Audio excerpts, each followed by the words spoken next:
children to be obedient and meek. They've frightened their children all their lives, that's all. I described to her the case of a man I knew, a father of 4, who at the age of 53 changed his life completely. That entailed leaving his wife and his executive job in a large corporation after more than 25 years of building a career and a family. He chucked it all, very daringly, and went to live on an island in the Pacific.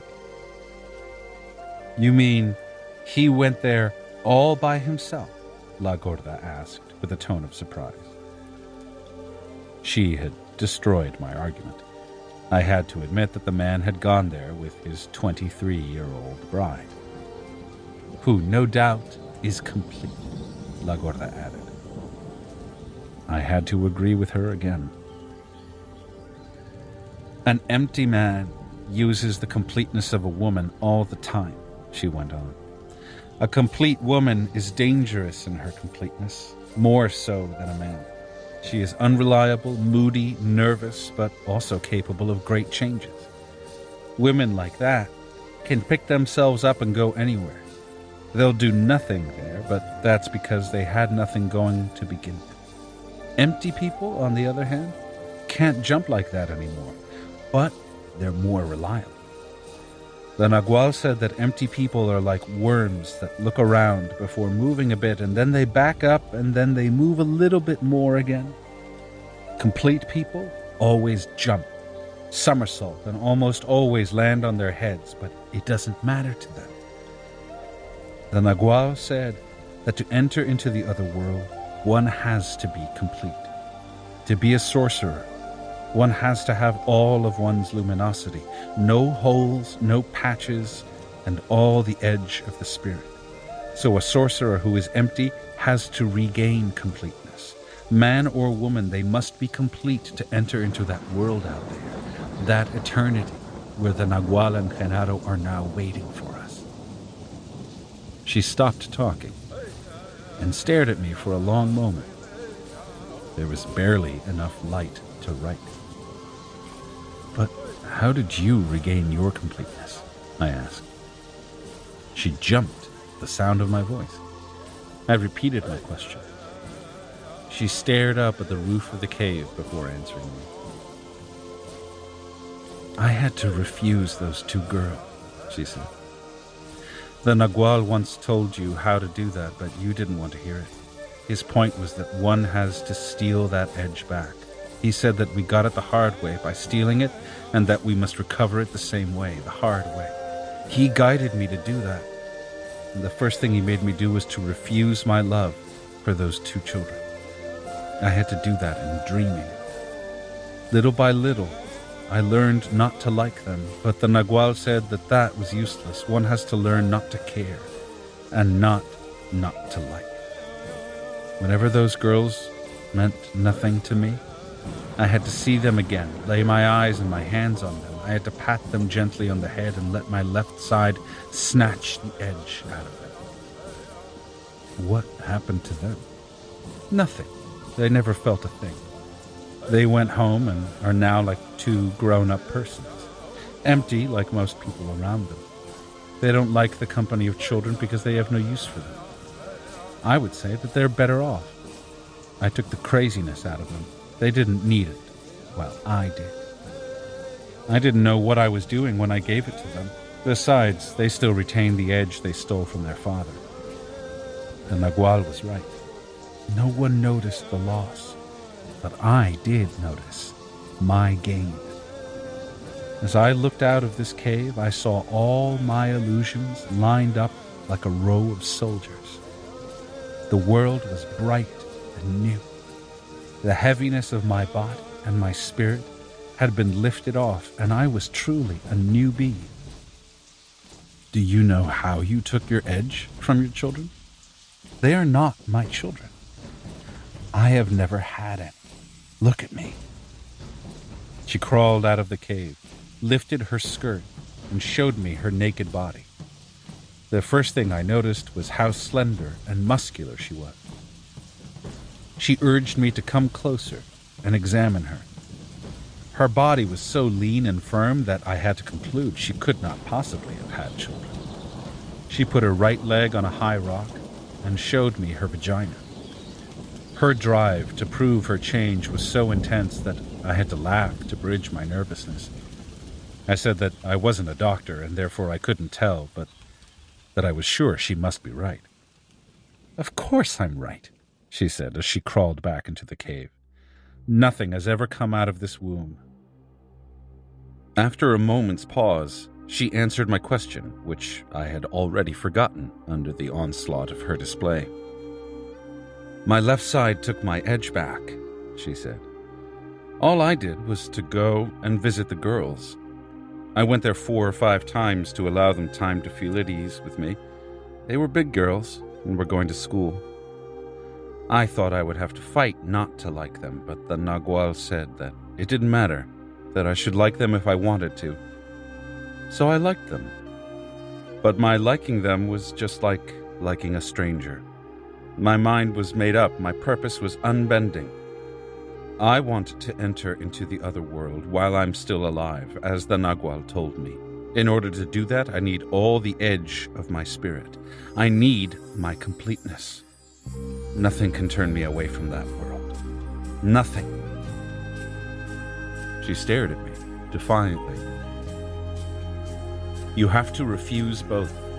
The woman who emptied you and the little boy who has your love, if you are seeking your completeness.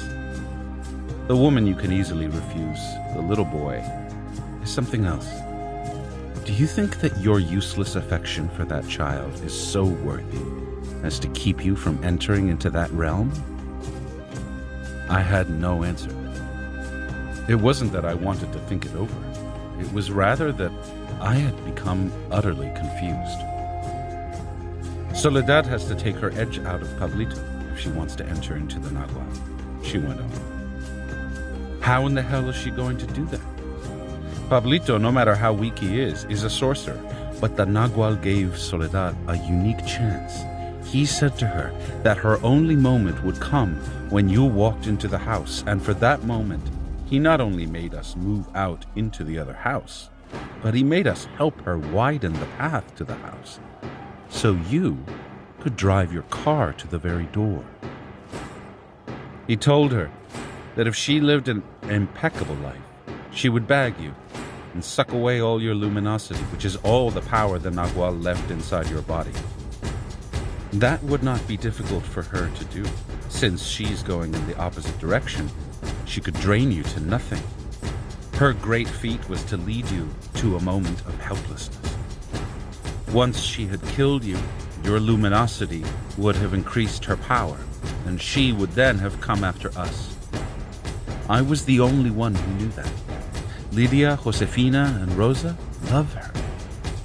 I don't. I knew what her designs were. She would have taken us one by one in her own time, since she had nothing to lose and everything to gain. The Nagual said to me that there was no other way for her. He entrusted me with the girls and told me what to do in case Soledad killed me and came after our luminosity. He figured that I had a chance to save myself and to save perhaps one of the three. You see, Soledad isn't a bad woman at all. She's simply doing what an impeccable warrior would do. The little sisters like her more than they like their own mothers.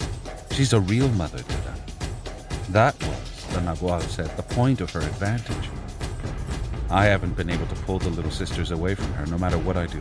So if she had killed you, she would have taken at least 2 of those 3 trusting souls. Then without you in the picture, Pablito is nothing. Soledad would have squashed him like a bug. And then with all her completeness and power, she would have entered into that world out there. If I had been in her place, I would have tried to do exactly as she did. So you see, it was all or nothing for her. When you first arrived, everyone was gone.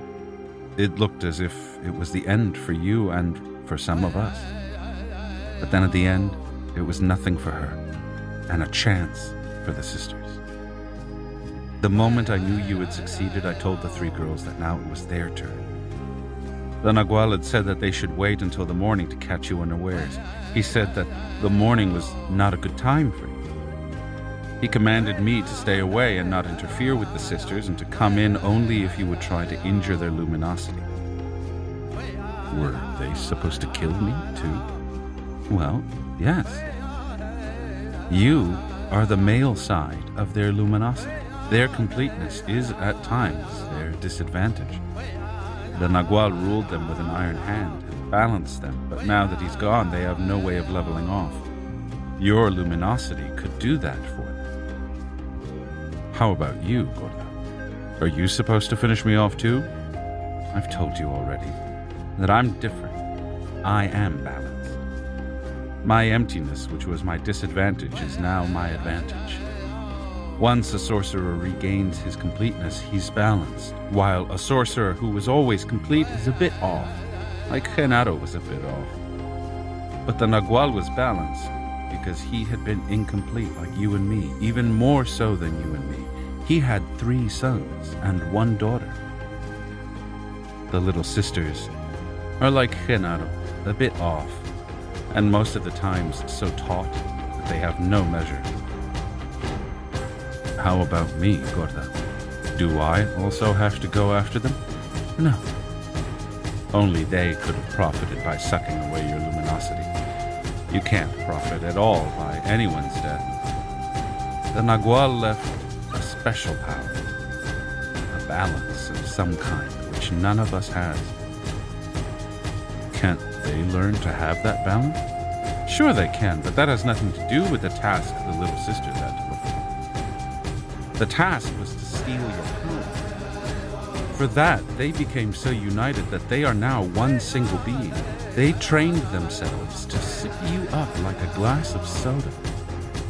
The Nagual set them up to be deceivers of the highest order, especially Josefina. She put on a show that was peerless. Compared to their art, Soledad's attempt was child's play. She's a crude woman. The little sisters are true sorceresses. 2 of them gained your confidence, while the third shocked you and rendered you helpless. They played their cards to perfection. You fell for it all and nearly succumbed. The only flaw was that you injured and cured Rosa's luminosity the night before. And that made her jumpy. Had it not been for her nervousness and her biting your side so hard, chances are you wouldn't be here now. I saw everything from the door. I came in at the precise moment you were about to annihilate them. But what could I do to annihilate them? How could I know that? I'm not you. I mean, what did you see me doing? I saw your double coming out of it. What did it look like? It looked like you. What else? But it was very big and menacing. Your double would have killed them.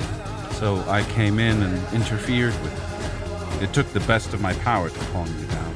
The sisters were no help. They were lost, and you were furious and violent. You changed colors right in front of us, twice. One color was so violent, I feared you would kill me, too. What color was it, Gorda? White. What else? The double is white, yellowish white, like the sun. I stared at her. The smile was very new to me. Yes, she continued, we are pieces of the sun. That is why we are luminous beings. But our eyes can't see that luminosity because it is very faint. Only the eyes of a sorcerer can see it, and that happens after a lifetime struggle. Her revelation had taken me by total surprise. I tried to reorganize my thoughts in order to ask the most appropriate question. Did the Nagual ever tell you anything about the sun? I asked. Yes.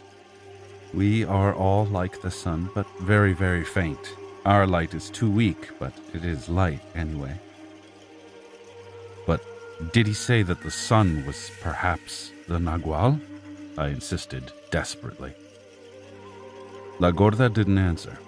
She made a series of involuntary noises with her lips. She was apparently thinking how to answer my probe. I waited, ready to write it down. After a long pause, she crawled out of the cave. I'll show you my faint light, she said matter-of-factly. She walked to the center of the narrow gully in front of the cave and squatted. From where I was, I couldn't see what she was doing, so I had to get out of the cave myself. I stood 10 or 12 feet away from her. She put her hands under her skirt while she was still squatting. Suddenly, she stood up. Her hands were loosely clasped into fists. She raised them over her head and snapped her fingers open. I heard a quick bursting sound, and I saw sparks flying from her fingers. She again clasped her hands and then snapped them open, and another volley of much larger sparks flew out of them. She squatted once more and reached under her skirt. She seemed to be pulling something from her pubis. She repeated the snapping movement of her fingers as she threw her hands over her head, and I saw a spray of long, luminous fibers flying away from her fingers. I had to tilt my head up to see them against the already dark sky. They appeared to be long, fine filaments of a reddish light. After a while, they faded, disappeared. She squatted once again, and when she let her fingers open, a most astonishing display of lights emanated from them. The sky was filled with thick rays of light. It was a spellbinding sight. I became engrossed in it. My eyes were fixed. I wasn't paying attention to La Gorda. I was looking at the lights. I heard a sudden outcry that forced me to look at her. Just in time to see her grab one of the lines she was creating and spin to the very top of the canyon. She hovered there for an instant like a dark, huge shadow against the sky, and then descended to the bottom of the gully in spurts or small leaps, or as if she were coming down a stairway on her belly. I suddenly saw her standing over me. I hadn't realized that I had fallen on my seat. I stood up.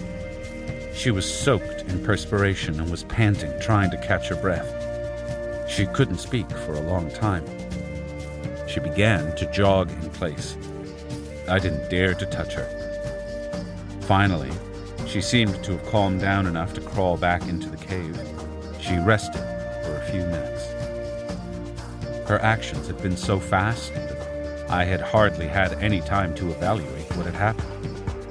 At the moment of her display, I had felt an unbearable, ticklish pain in the area just below my navel. I hadn't physically exerted myself, and yet I was also panting. "I think it's time to go to our appointment," she said, out of breath. "My flying opened us both. You felt my flying in your belly. That means you're open and ready to meet the four forces." "What four forces are you talking about?" "The Naguals and Genado's allies. You've seen them. They're horrendous. Now they are free from the Naguals and Genado's gourds. You heard one of them around Soledad's house the other night. They're waiting for you. The moment the darkness of the day sets in, they'll be uncontainable. One of them even came after you in the daytime at Soledad's place. Those allies now belong to you and me. We will take 2 each. I don't know which ones, and I don't know how either. All the Nagual told me was that you and I would have to tackle them by ourselves." "Wait! Wait!" I shouted. She didn't let me speak. She gently put her hand over my mouth. I felt a pang of terror in the pit of my stomach. I had been confronted in the past with some inexplicable phenomena which Don Juan and Don Genaro had called their allies. There were 4 of them, and they were entities as real as anything in the world. Their presence was so outlandish that it would create an unparalleled state of fear in me every time I perceived them. The first one I had encountered was Don Juan's. It was a dark, rectangular mass, 8 or 9 feet high and 4 or 5 feet across. It moved with the crushing weight of a giant boulder and breathed so heavily that it reminded me of the sound of bellows. I had always encountered it at night in the darkness. I had fancied it to be like a door that walked by, pivoting on one corner and then on the other. The second ally I came across was Don Genado's. It was a long-faced, bald-headed, extraordinarily tall, glowing man with thick lips and enormous, droopy eyes. He always wore pants that were too short for his long, skinny legs. I had seen those two allies a great many times while in the company of Don Juan and Don Genaro. The sight of them would invariably cause an irreconcilable separation between my reason and my perception. On the one hand, I had no rational ground whatsoever to believe that what was happening to me was actually taking place, and on the other hand, there was no possible way of discarding the truthfulness of my perception. Since they had always appeared while Don Juan and Don Genaro were around, I had filed them away as products of the powerful influence that those two men had had on my suggestible personality. In my understanding, it was either that, or that Don Juan and Don Genaro had in their possession forces they called their allies, forces which were capable of manifesting themselves to me as those horrendous entities. A feature of the allies was that they never allowed me to scrutinize them thoroughly.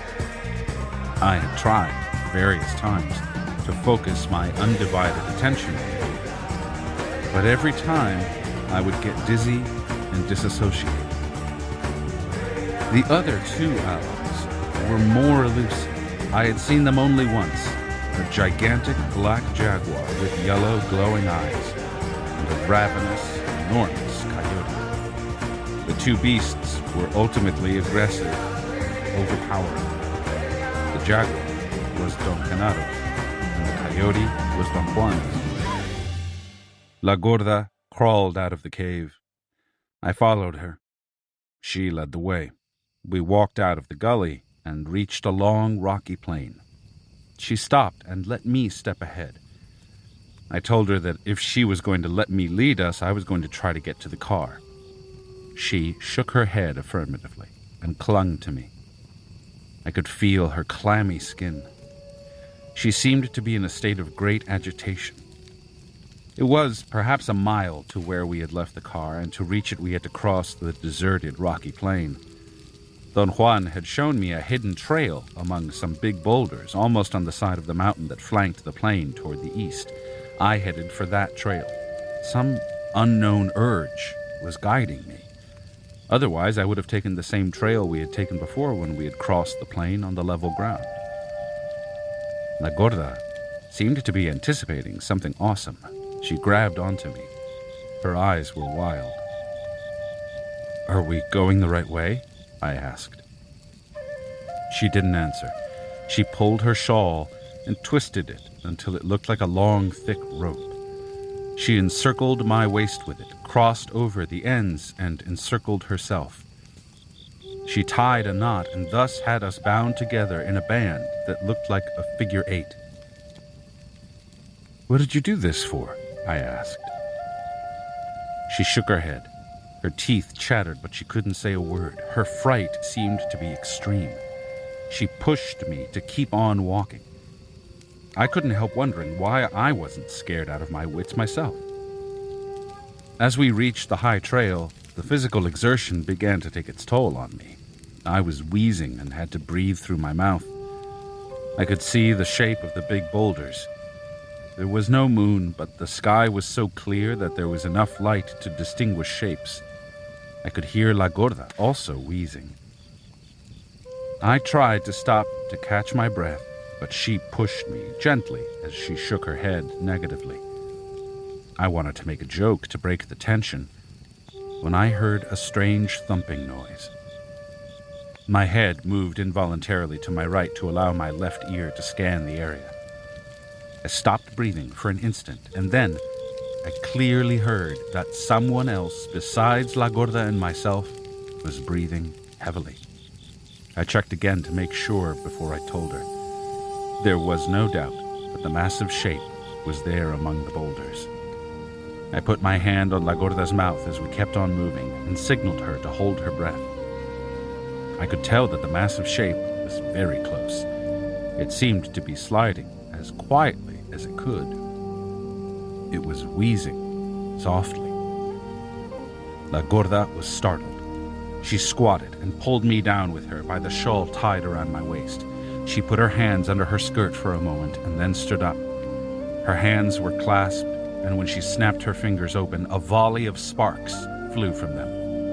"Piss in your hands," La Gorda whispered through clenched teeth. "Huh?"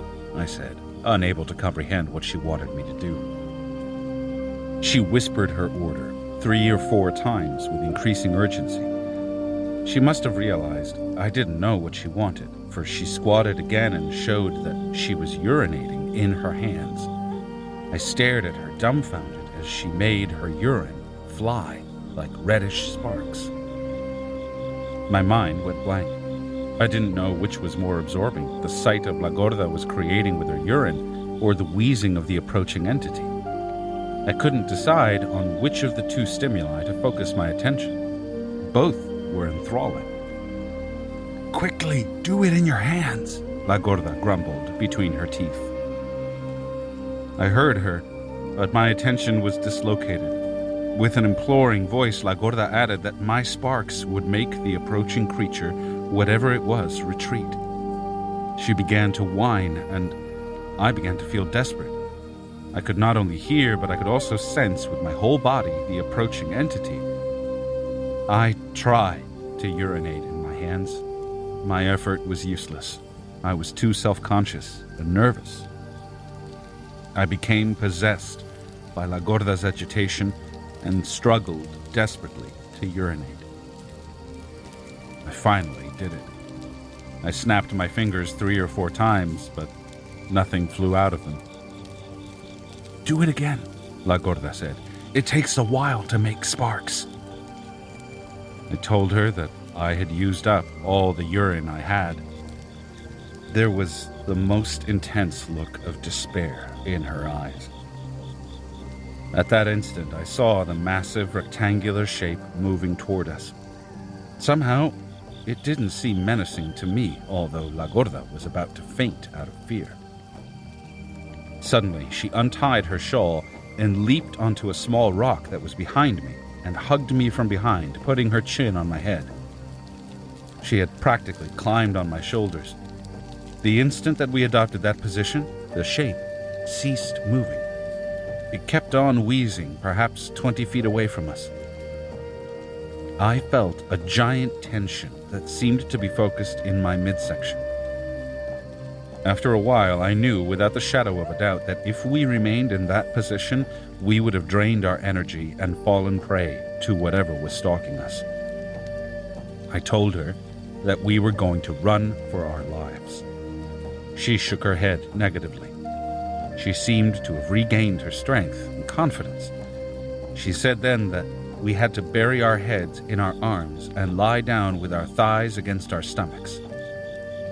I remembered then that years before, Don Juan had made me do the same thing one night when I was caught in a deserted field in northern Mexico by something equally unknown and yet equally real to my senses.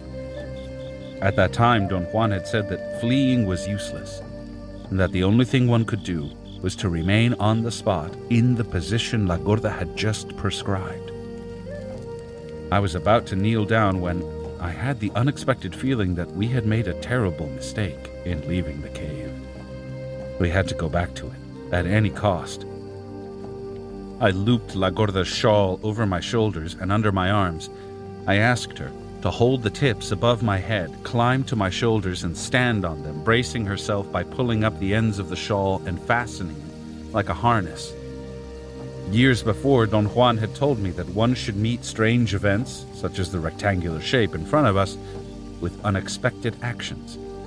He said that once he himself stumbled upon a deer that talked to him, and he stood on his head for the duration of that event as a means of assuring his survival and to ease the strain of such an encounter. My idea was to try to walk around the rectangular shape back to the cave with La Gorda standing on my shoulders.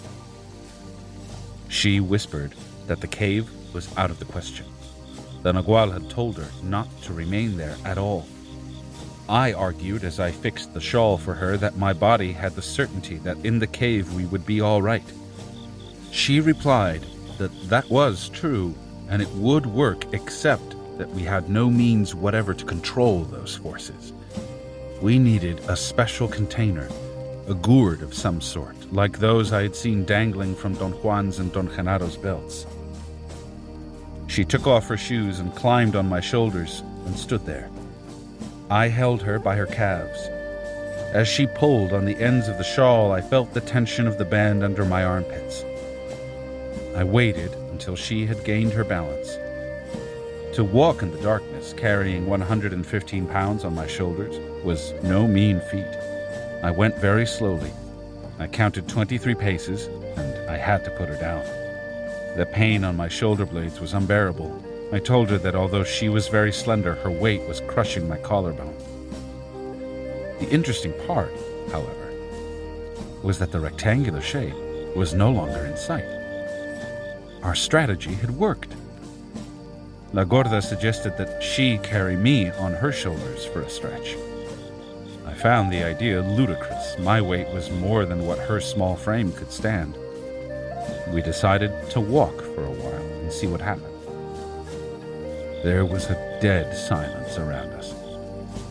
We walked slowly, bracing each other. We had moved no more than a few yards when I again began to hear strange breathing noises, a soft, prolonged hissing like the hissing of a feline. I hurriedly helped her to get back on my shoulders and walked another 10 paces. I knew we had to maintain the unexpected as a tactic if we wanted to get out of that place. I was trying to figure out another set of unexpected actions we could use instead of La Gorda standing on my shoulders when she took off her long dress. In one single movement, she was naked. She scrambled on the ground looking for something. I heard a cracking sound and she stood up holding a branch from a low bush. She maneuvered her shawl around my shoulders and neck and made a sort of riding support where she could sit with her legs wrapped around my waist, like a child riding piggyback. She then put the branch inside her dress and held it above her head. She began to twirl the branch, giving the dress a strange bounce. To that effect, she added a whistle, imitating the peculiar cry of a night owl. After 100 yards or so, I heard the same sounds coming from behind us and from the sides. She changed to another bird call, a piercing sound similar to that made by a peacock. A few minutes later, the same bird calls were echoing all around us. I had witnessed a similar phenomenon of bird calls being answered years before with Don Juan. I had thought at the time that perhaps the sounds were being produced by Don Juan, who was hiding nearby in the darkness, or even by someone closely associated with him, such as Don Genado, who was aiding him in creating an insurmountable fear in me, a fear that made me run in total darkness without even stumbling.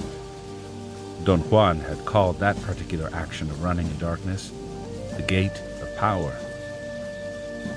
I asked La Gorda if she knew how to do the Gate of Power. She said yes. I told her that we were going to try it, even though I wasn't at all sure I could do it. She said that it was neither the time nor the place for that, and pointed in front of us. My heart, which had been beating fast all along, began to pound wildly inside my chest. Right ahead of us, perhaps 10 feet away, and smack in the middle of the trail, was one of Don Genado's allies, the strange glowing man with the long face and the bald head. I froze on the spot. I heard La Gorda shriek as though it were coming from far away. She frantically pounded on my sides with her fists. Her action broke my fixation on the man. She turned my head to the left and then to the right. On my left side, almost touching my leg, was the black mass of a giant feline with glaring yellow eyes. To my right, I saw an enormous phosphorescent coyote. Behind us, almost touching La Gorda's back, was the dark rectangular shape.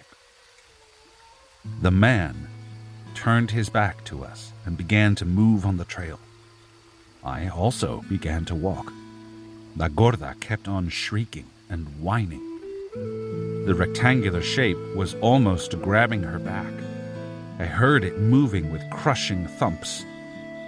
The sound of its steps reverberated on the hills around us. I could feel its cold breath on my neck.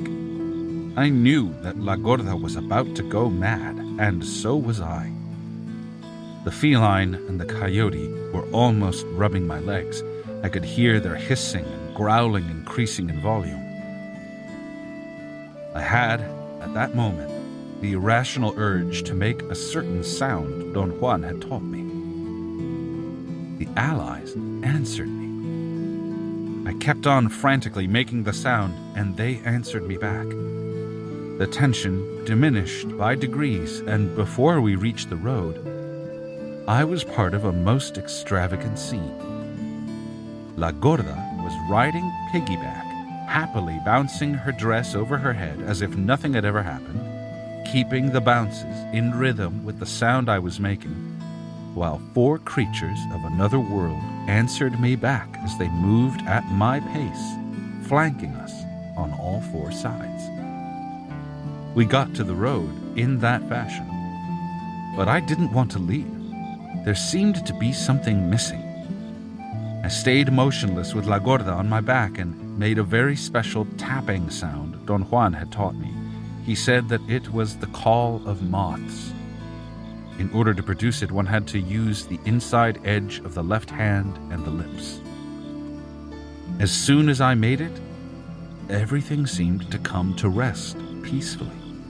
The 4 entities answered me, and as they did, I knew which were the ones that would go with me.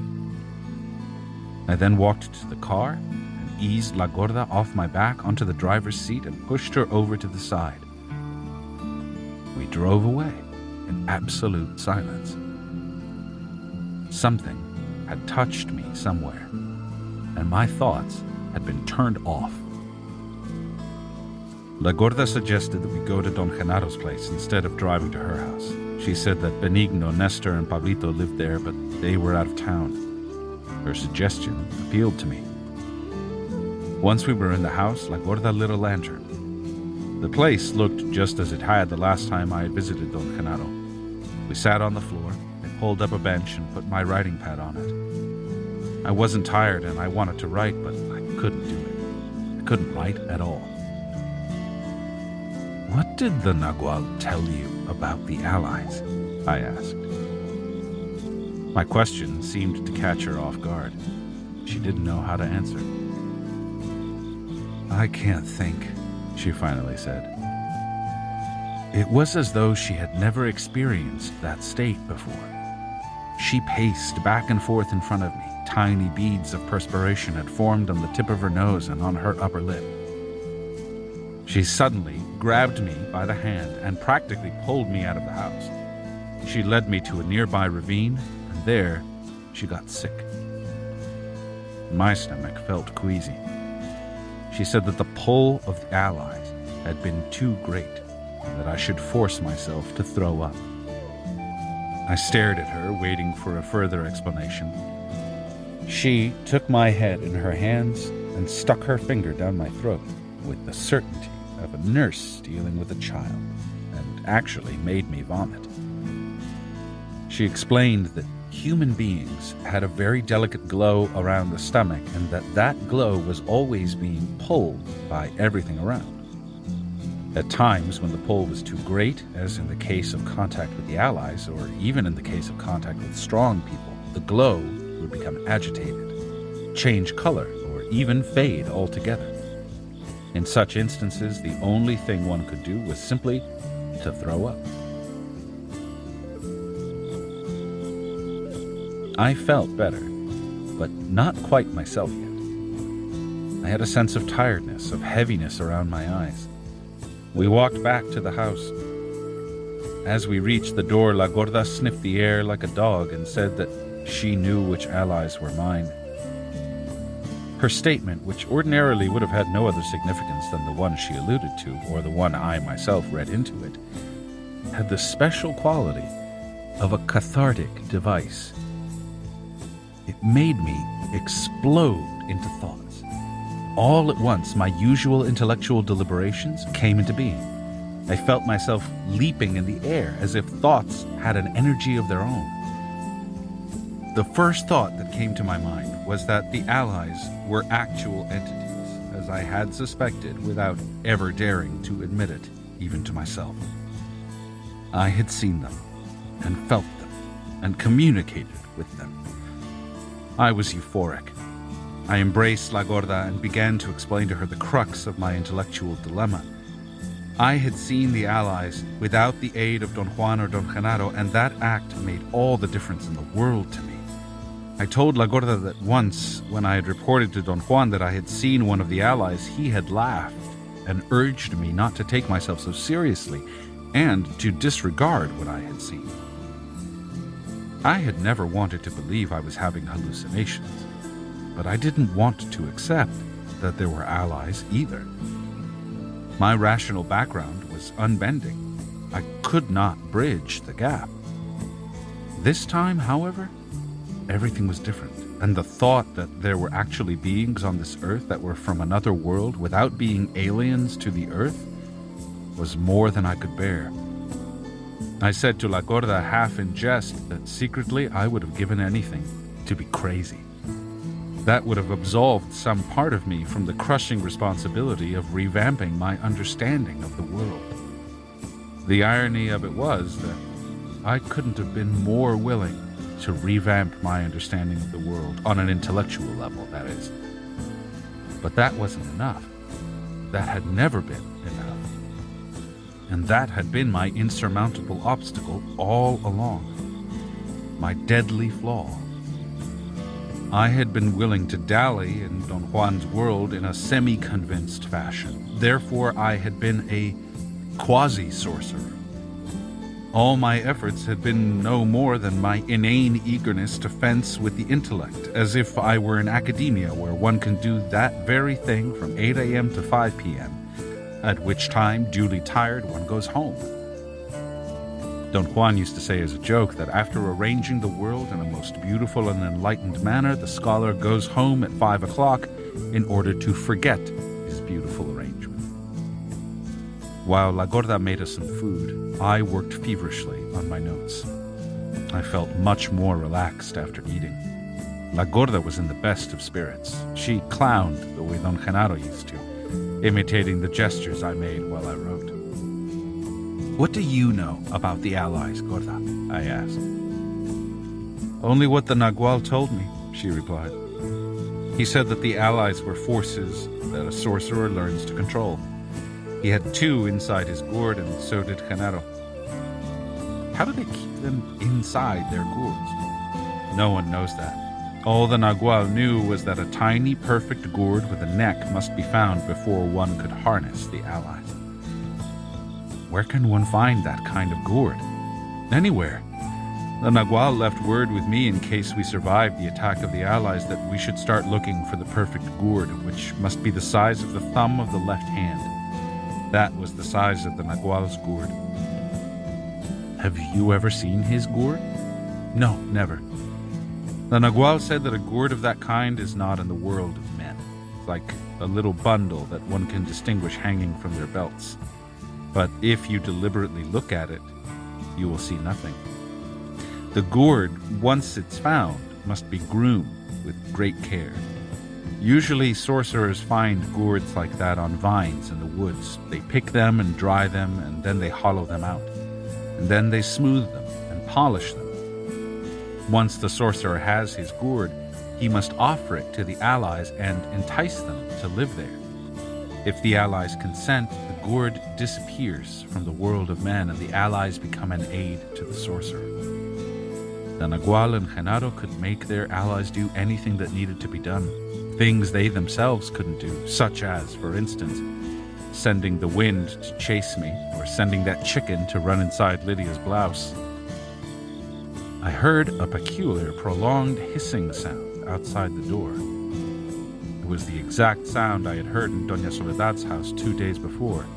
This time, I knew it was the jaguar. The sound didn't scare me. In fact, I would have stepped out to see the jaguar had La Gorda not stopped me.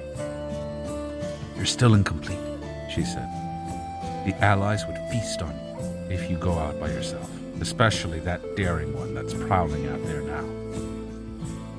My body feels very safe, I protested. She patted my back and held me down against the bench on which I was writing. You're not a complete sorcerer yet, she said. You have a huge patch in your middle, and the force of those allies would yank it out of place. They are no joke. What are you supposed to do when an ally comes to you in this fashion?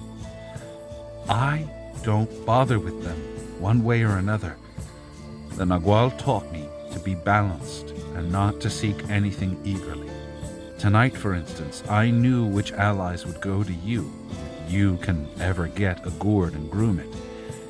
You may be eager to get them. I'm not. Chances are I'll never get them myself. They're a pain in the neck. Why? Because they are forces, and as such they can drain you to nothing. The Nagual said that one is better off with nothing except one's purpose and freedom. Someday, when you're complete, perhaps we'll have to choose whether or not to keep them. I told her that I personally liked the jaguar, even though there was something overbearing about it. She peered at me. There was a look of surprise and bewilderment in her eyes. I really like that one, I said. Tell me what you saw, she said. I realized at that moment that I had automatically assumed that she had seen the same things I had. I described in great detail the 4 allies as I had seen them. She listened more than attentively. She appeared to be spellbound by my description. The allies have no form, she said when I had finished. They are like a presence, like a wind, like a glow.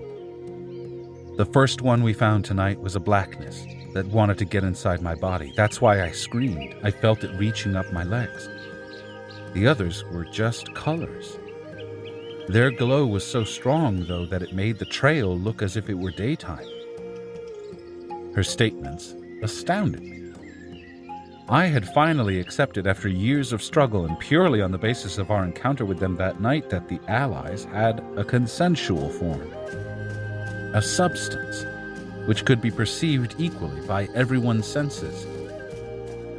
I jokingly told La Gorda that I had already written in my notes that they were creatures with form. What am I going to do now? I asked in a rhetorical sense. It's very simple, she said. Write that they are not. I thought that she was absolutely right. Why do I see them as monsters? I asked.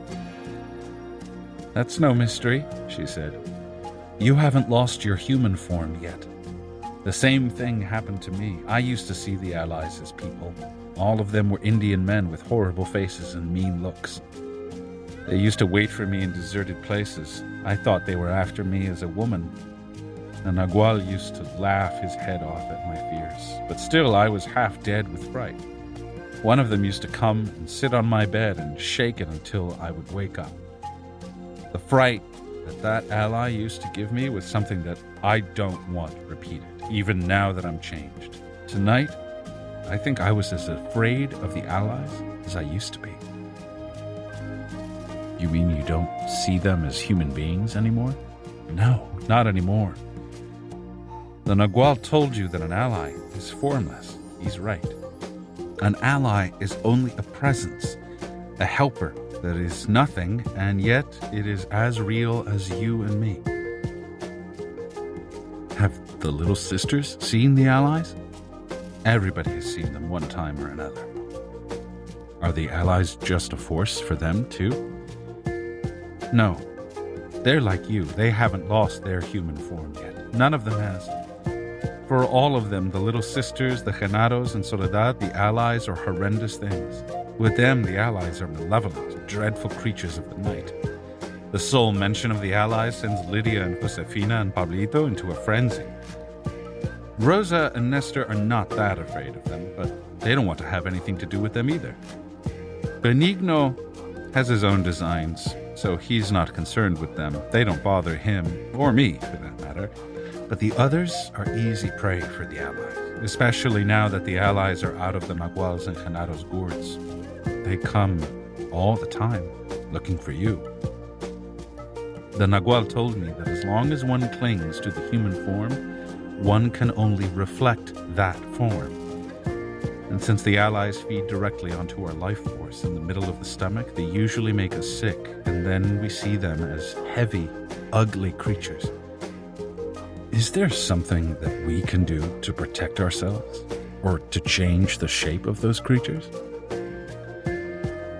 What all of you have to do is lose your human forms. What do you mean? My question didn't seem to have any meaning for her. She stared at me blankly, as if waiting for me to clarify what I had just said. She closed her eyes for a moment. You don't know about the human mold and the human form, do you? She asked. I stared at her. I've just seen that you know nothing about them, she said and smiled. You're absolutely right, I said. The Nagual told me that the human form is a force, she said. And the human mold is, well, a mold. He said that everything has a particular mold. Plants have molds, animals have molds, worms have molds. Are you sure the Nagual never showed you the human mold? I told her that he had sketched the concept, but in a very brief manner, once when he had tried to explain something about a dream I had had. In the dream in question, I had seen a man who seemed to be concealing himself in the darkness of a narrow gully. To find him there scared me. I looked at him for a moment, and then the man stepped forward and made himself visible to me. He was naked, and his body glowed. He seemed to be delicate, almost frail. I liked his eyes. They were friendly and profound. I thought that they were very kind. But then he stepped back into the darkness of the gully, and his eyes became like two mirrors, like the eyes of a ferocious animal. Don Juan said that I had encountered the human mold in dreaming. He explained that sorcerers have the avenue of their dreaming to lead them to the mold, and that the mold of men was definitely an entity which could be seen by some of us at certain times when we are imbued with power, and by all of us, for sure, at the moment of our death. He described the mold as being the source, the origin of man, since without the mold to group together the force of life, there was no way for that force to assemble itself into the shape of man. He interpreted my dream as a brief and extraordinarily simplistic glance at the mold.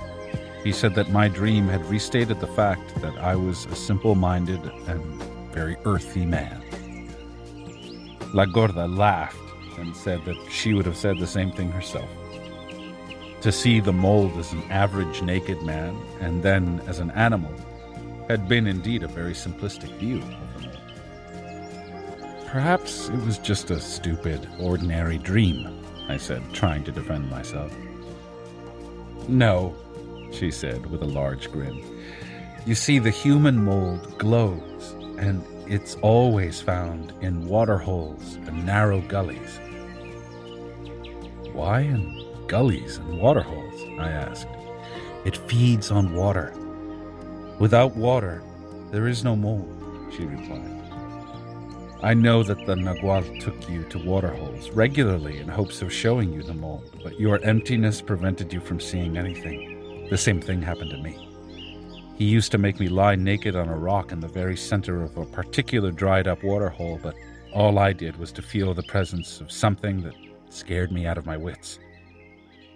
Why does emptiness prevent one from seeing the mold? The Nagual said that everything in the world is a force, a pull or a push. In order for us to be pushed or pulled, we need to be like a sail, like a kite in the wind. But if we have a hole in the middle of our luminosity, the force goes through it and never acts upon us. The Nagual told me that Genaro liked you very much and tried to make you aware of the hole in your middle. He used to fly his sombrero as a kite to tease you. He even pulled you from that hole until you had diarrhea. But you never caught on to what he was doing. Why didn't they tell me as plainly as you have told me? They did, but you didn't notice their words. I found her statement impossible to believe. To accept that they had told me about it and I hadn't acknowledged it was unthinkable. Did you ever see the mold, Gorda? I asked. Sure, when I became complete again. I went to that particular waterhole one day by myself, and there it was. It was a radiant, luminous being. I couldn't look at it. It blinded me. But being in its presence was enough. I felt happy and strong, and nothing else mattered. Nothing. Just being there was all I wanted. The Nagual said that sometimes if we have enough personal power, we can catch a glimpse of the mold even though we are not sorcerers. When that happens, we say that we have seen God. He said that if we call it God, it is the truth. The mold is God. I had a dreadful time understanding the Nagual because I was a very religious woman. I had nothing else in the world but my religion. So to hear the Nagual say the things he used to say made me shiver. But then I became complete, and the forces of the world began to pull me, and I knew that the Nagual was right. The mold is God. What do you think? The day I see it, I'll tell you, Gorda, I said. She laughed and said that the Nagual used to make fun of me, saying that the day I would see the mold, I would probably become a Franciscan friar because in the depths of me, I was a religious soul. Was the mold you saw a man or a woman? I asked. Neither. It was simply a luminous human. The Nagual said that I could have asked something for myself, that a warrior cannot let that chance pass, but I couldn't think of anything to ask for. It was better that way. I have the most beautiful memory of it. The Nagual said that a warrior with enough power can see the mold many, many times. What a great fortune that must be. But if the human mold is what puts us together, what is the human form? Something sticky. A sticky force that makes us the people we are. The Nagual told me that the human form has no form. Like the allies that he carried in his gourd, it's anything, but in spite of not having form, it possesses us during our lives and doesn't leave us until we die. I've never seen the human form, but I have felt it in my body. She then described a very complex series of sensations that she had had over a period of years that culminated in a serious illness, the climax of which was a bodily state that reminded me of descriptions I had read of a massive heart attack. She said that the human form, as the force that it is, left her body after a serious internal battle that manifested itself as illness. It sounds as if you had a heart attack, I said. Maybe I did, she replied. But one thing I know for sure, the day I had it, I lost my human form. I became so weak that for days I couldn't even get out of my bed. Since that day, I haven't had the energy to be my old self. From time to time, I've tried to get into my old habits, but I didn't have the strength to enjoy them the way I used to. Finally, I gave up trying. What is the point of losing your form? A warrior must drop the human form in order to change, to really change. Otherwise, there is only talk about change, like in your case. The Nagual said that it's useless to think or hope that one can change one's habits. One cannot change one iota as long as one holds on to the human form. The Nagual told me that a warrior knows that he cannot change, and yet he makes it his business to try to change, even though he knows that he won't be able to. That's the only advantage a warrior has over the average man.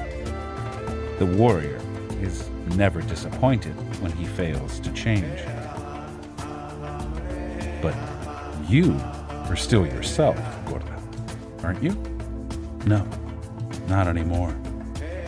The only thing that makes you think you are yourself is the form. Once it leaves, you are nothing.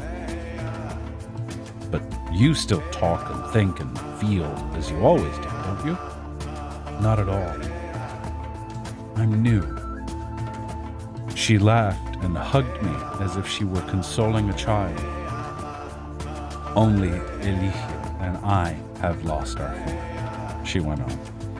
It was our great fortune that we lost it while the Nagual was among us. You people will have a horrid time. That is your fate. Whoever loses it next will have only me as a companion. I already feel sorry for whoever it will be. What else did you feel, Gorda, when you lost your form, besides not having enough energy?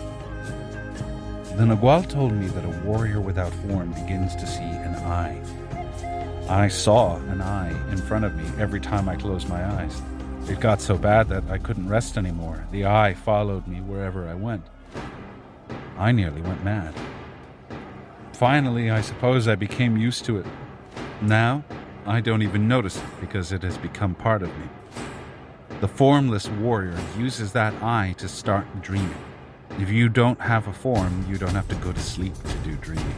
The eye in front of you pulls you every time you want to go. Where exactly is that eye, Gorda? She closed her eyes and moved her hand from side to side, right in front of her eyes, covering the span of her face. Sometimes the eye is very small, and other times it's enormous, she went on. When it's small, your dreaming is precise. If it's big, your dreaming is like flying over the mountains and not really seeing much. I haven't done enough dreaming yet, but the Nagual told me that the eye is my trump card. One day when I become truly formless, I won't see the eye anymore. The eye will become just like me, nothing, and yet it'll be there, like the allies. The Nagual said that everything has to be sifted through our human form. When we have no form, then nothing has form, and yet everything is present. I couldn't understand what he meant by that, but now I see that he was absolutely right. The allies are only a presence, and so will be the eye. But at this time, that eye is everything to me. In fact, in having that eye, I should need nothing else in order to call up my dreaming, even when I'm awake. I haven't been able to do that yet. Perhaps I'm like you, a bit stubborn and lazy. How did you do the flying you showed me tonight? The Nagual taught me how to use my body to make lights, because we are light anyway. So I make sparks and lights, and they in turn lure the lines of the world. Once I see one, it's easy to hook myself to it. How do you hook yourself? I grab it. She made a gesture with her hands. She clawed them and then placed them together, joined at the wrists, forming a sort of bowl with the clawed fingers upright. You have to grab the line like a jaguar, she went on, and never separate the wrists. If you do, you'll fall down and break your neck. She paused, and that forced me to look at her, waiting for more of her revelation. You don't believe me, do you? She asked. Without giving me time to answer, she squatted and began again to produce her display of sparks. I was calm and collected and could place my undivided attention on her actions. When she snapped her fingers open, every fiber of her muscles seemed to tense at once. That tension seemed to be focused on the very tips of her fingers and was projected out like rays of light. The moisture in her fingertips was actually a vehicle to carry some sort of energy emanating from her body. How did you do that, Gorda? I asked, truly marveling at her. I really don't know, she said. I simply do it. I've done it lots and lots of times, and yet I don't know how I do it. When I grab one of those rays, I feel that I'm being pulled by something. I really don't do anything else except let the lines I've grabbed pull me. When I want to get back through, I feel that the line doesn't want to let me free, and I get frantic. The Nagual said that that was my worst feature. I get so frightened that one of these days I'm going to injure my body, but I figure that one of these days I'll be even more formless, and then I won't get frightened. So as long as I hold on until that day, I'm all right. Tell me then, Gorda, how do you let the lines pull you? We're back again in the same spot. I don't know. The Nagual warned me about you. You want to know things that cannot be known. I struggled to make clear to her that what I was after were the procedures. I had really given up looking for an explanation from all of them because their explanations explained nothing. To describe to me the steps that would follow was something altogether different. How did you learn to let your body hold on to the lines of the world? I asked. I learned that in dreaming, she said. But I really don't know how. Everything for a woman warrior starts in dreaming. The Nagual told me, just as he told you, first to look for my hands in my dreams. I couldn't find them at all. In my dreams, I had no hands. I tried and tried for years to find them. Every night I used to give myself the command to find my hands, but it was to no avail. I never found anything in my dreams. The Nagual was merciless. He said that I had to find them or perish. So I lied to him that I had found my hands in my dreams. The Nagual didn't say a word, but Genaro threw his hat on the floor and danced on it. He patted my head and said that I was really a great warrior. The more he praised me, the worse I felt. I was about to tell the Nagual the truth when crazy Genaro aimed his behind at me and let out the loudest and longest fart I had ever heard. He actually pushed me backward. It was like a hot, foul wind, disgusting and smelling, just like me. The Nagual was choking with laughter. I ran to the house and hid there. I was very fat then. I used to eat a great deal, and I had a lot of gas, so I decided not to eat for a while. Lydia and Josefina helped me. I didn't eat anything for 23 days, and then one night, I found my hands in my dreams. They were old and ugly and green, but they were mine. So that was the beginning. The rest was easy. And what was the rest, Gorda? The next thing the Nagual wanted me to do was to try to find houses or buildings in my dreams and look at them, trying not to dissolve the images. He said that the art of the dreamer is to hold the image of his dream, because that's what we do anyway during all our lives. What did he mean by that? Our art as ordinary people is that we know how to hold the image of what we're looking at. The Nagual said that we do that, but we don't know how. We just do it. That is, our bodies do it. In dreaming, we have to do the same thing, except that in dreaming, we have to learn how to do it. We have to struggle not to look, but merely to glance, and yet hold the image. The Nagual told me to find in my dreams a brace for my belly button. It took a long time because I didn't understand what he meant.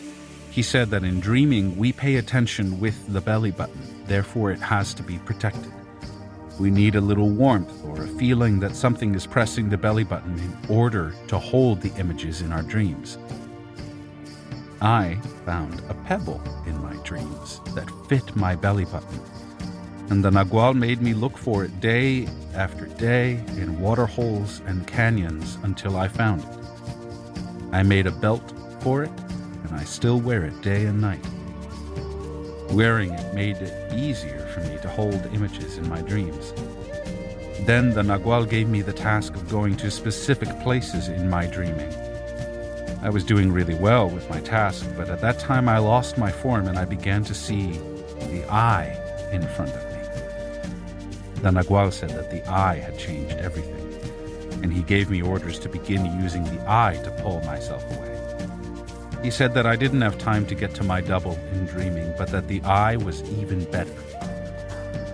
I felt cheated. Now, I don't care. I've used that eye the best way I could. I let it pull me in my dreaming. I close my eyes and fall asleep like nothing, even in the daytime or anywhere.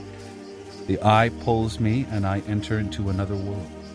Most of the time I just wander around in it. The Nagual told me and the little sisters that during our menstrual periods, dreaming becomes power.